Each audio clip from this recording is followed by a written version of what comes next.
Hello and welcome to Coffee Chat with Joni Zek. And if you're new to Coffee Chat, welcome. And just a little background about myself, a very, very small amount. I'm a mother of two adorable children, and I'm a master empowerment coach. So jump on in. I really encourage sharing, comment, thumbs up, happy face, whatever you feel like. It's meant to be fun. Share, and hopefully I give you a little bit of perspective on your day as well.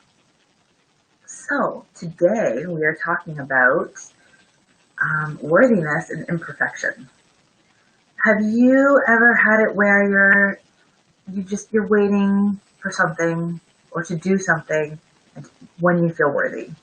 For instance, do you not feel worthy of buying new clothes until you lose 20, 30, whatever amount it is? Or are you waiting for the perfect job or having a successful career till you feel worthy? It's like, I won't be fully worthy, or I'm not worthy until I get X job. Or are you feeling that you need to be worthy to have a partner? Well, I'll be worthy when I find somebody that loves me. I know I've been down that road before. Now, I myself, like I said, just have been down that. But I also had it for other reasons. So I used to be a fitness instructor, and I taught it for years, and I loved it. And my weight kind of fluctuated. I've always had, if you've been following Coffee Chat before, we've talked about it before, I've had, that's an area that's not great for me. And I was a fitness instructor, and I was never a fit, like what you think of a fitness instructor. But I never minded. And then I lost a lot of weight. And then eventually, over a couple of years, I was starting to gain it back. And all throughout my instructing years. And eventually I looked at myself in the mirror and said, how can I teach fitness if I look like this? I gave up something I absolutely love because I was ashamed. I didn't feel worthy of being a fitness instructor if I was that weight. And I didn't even tell anybody the reason behind this. At that time, my husband is the only one that knew. I was ashamed of my weight. I just said I was too busy. I gave up something I absolutely loved because I was ashamed of it. And so here's an example. So this was like years ago. I'm thinking about at least, let's go at least 6, possibly. I have to look at the calendar. But let's give you an example of current. This past week, Monday, I had a little pee party for myself. Hold on tight, it wasn't that long or nothing crazy. But I have a 3-year-old daughter that is very free-spirited. And we've been trying to have her potty trained off and on for a very long time. And my son, who's turning 1 next week, is not sleeping through the night. He's up at least twice a week. So I was having this moment where I was feeling really bad about being a mom. I have this toddler that's just not toilet training, and I have this kid that's not just sleeping through the night.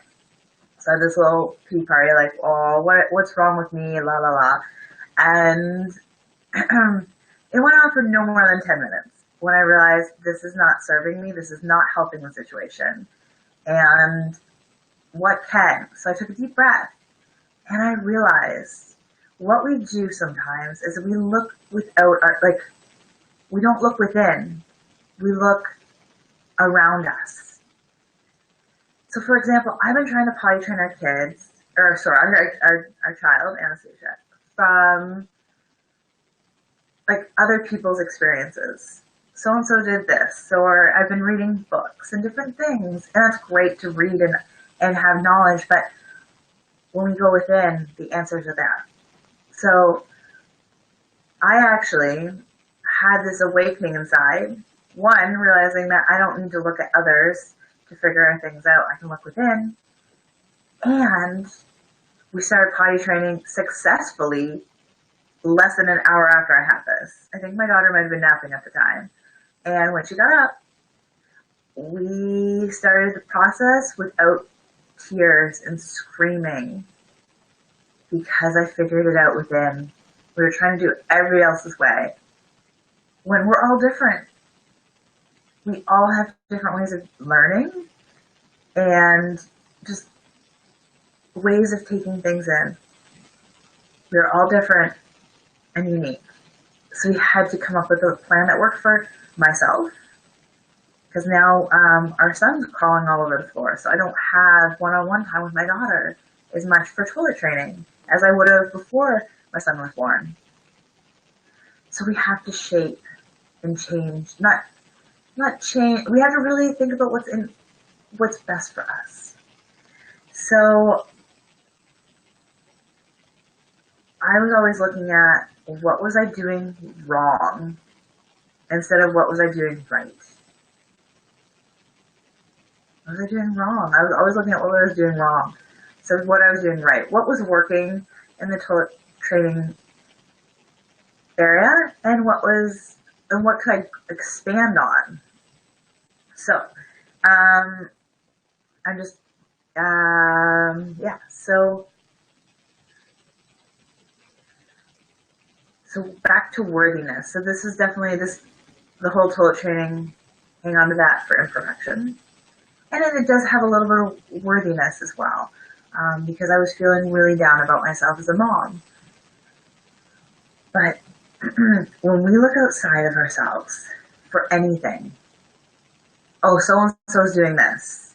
Or you look at, you compare yourself to anybody, you're going to feel less worthy, most likely.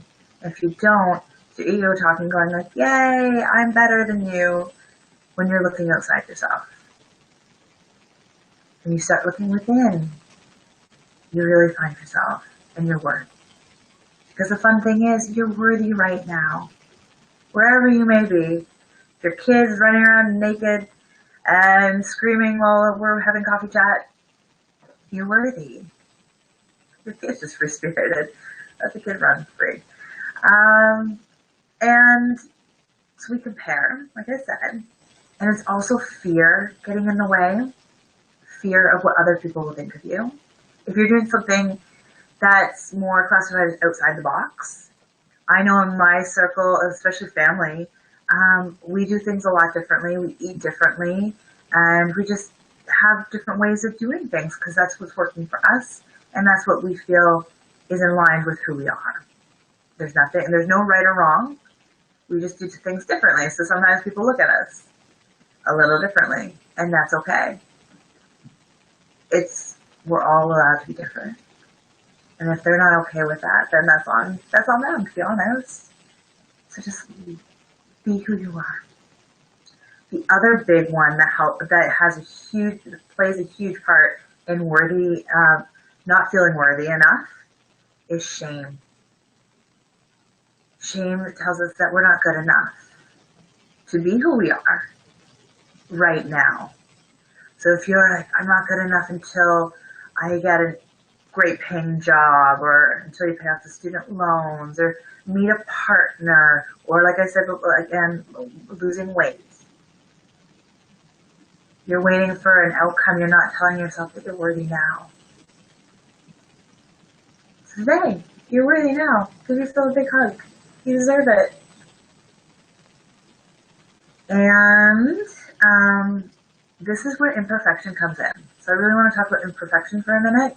We have talked, if you're not new to Coffee Chat, we have talked about being perfect a few times because it comes up with self-love, and it comes up with so many different areas that we have a hard time with. Why? Because we're always trying to be perfect. When we try to be perfect, we actually lose who we are. I'm going to repeat that. When we try to be perfect, we start losing who we are. When you're trying to be whatever perfect may be, that's the other thing. We all have this different thing that says perfect equals this. You're perfect something might not be what in my brain I think is perfect. So perfect is being you. When we stop looking outside of ourselves and we really be who we are, we're perfect.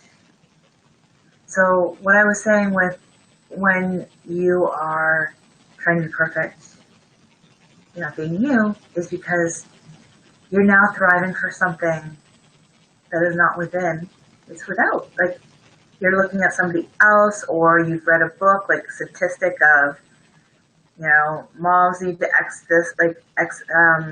have to do this or have to do that. You're now following somebody else's to-do book or to-do list or how to do it. I'm not saying you have to not take advice, because I think it's really great to talk to other mothers. I was talking to my husband last night, and I said I'm grateful for the people that shared how they potty train their child, because without that information, I might not have been able to come to my conclusion as fast. Just because somebody did it one way doesn't mean I have to follow, but it's good to know, okay, that's one option, and that's another option. And then what I actually did was I took all these different ideas and mingled them just so for our family. So sharing and listening to other people and reading is all great. And the last final step is within. So, so what was I going to say? My favorite line of today is, imperfection is really perfect. Why? Because it's you being you, your authentic self. So I'm going to repeat that. Imperfection is really perfect because it's you being you, your authentic self. So if we stop looking at being imperfect as being bad or something that you need to strive for more, you can really enjoy where you are today, right now. So whatever mommy moment you have or that's going on today, or just in general of your life, it's okay. And a big saying that I'm not the biggest fan of is mommy fail. Like, I had a mommy fail today. That means that you actually failed at something. Like, mommy success of the day.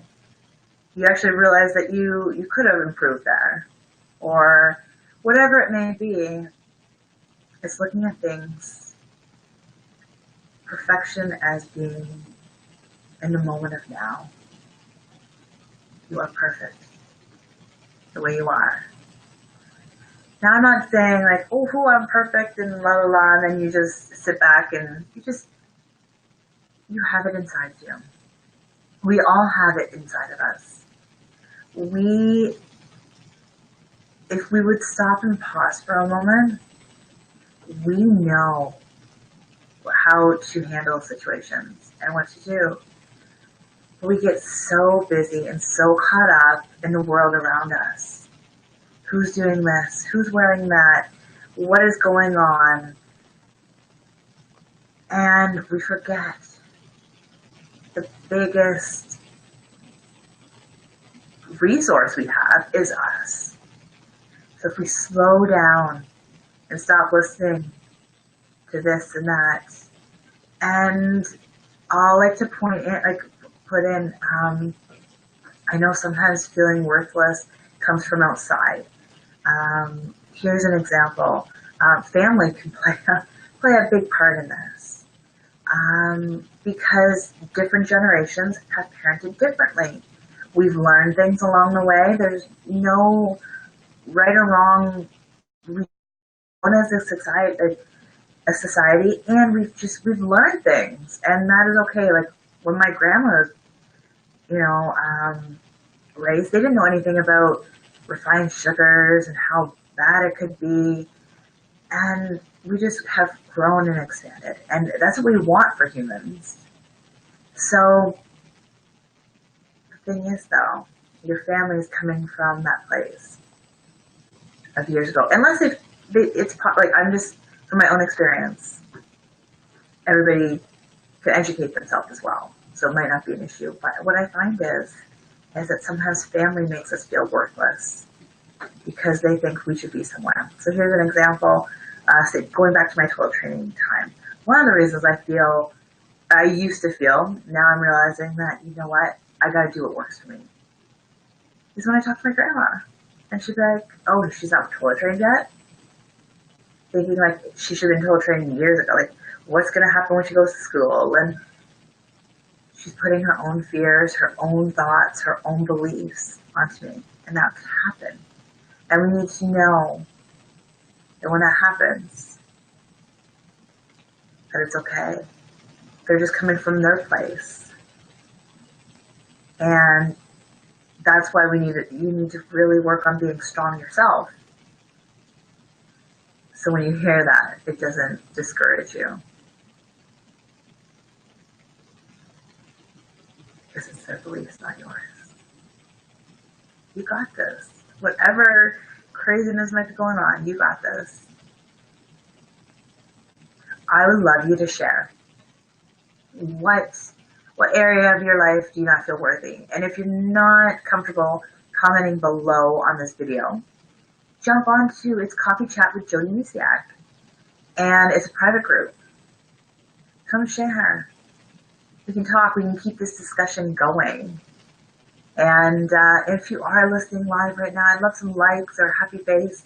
Just let me know you're there. And I hope you took, some kind of awesomeness from this.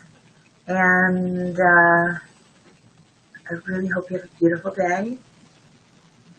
And I'm just making sure, just double checking my notes. Didn't want to miss anything. And I hope you have, like I said, a beautiful, beautiful day. And I will talk to you later. Bye for now.